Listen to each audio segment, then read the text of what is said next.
नागपूरला अधिवेशन सुरू झाल्यापासनं दोन तरुण युवक हलबा समाजाच्या प्रलंबित मागण्यांकरता उपोषणाला बसले. डॉक्टर कोहाड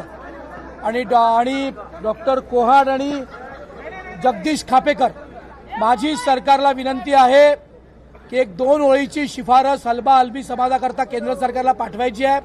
अनेक बैठकी झाल्यात, त्या बैठकांमधनं हा प्रश्न सोडवला गेला नाही. या अधिवेशन काळात एक बैठक घेऊन तात्काळ हलबी समाजाचा प्रश्न सोडवावा अशी माझी माननीय मुख्यमंत्र्यांकडे, माननीय आदिवासी मंत्र्यांकडे विनंती आहे. तात्काळ बैठक घेऊन हा प्रॉब्लेम सोडवावा.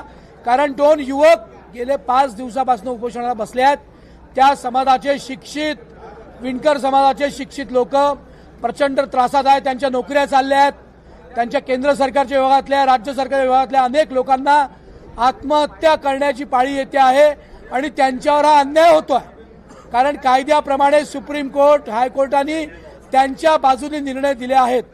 त्यामुळे माझी आपल्या माध्यमातून सरकारला विनंती आहे की तात्काळ ही शिफारस केंद्र सरकारकडे करावी. धन्यवाद.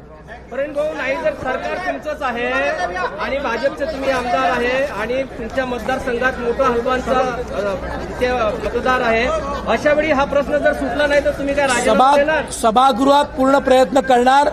राजीनामा देणं हे पैपुट्या व्यक्तीचं काम आहे. शेवटपर्यंत लढणार.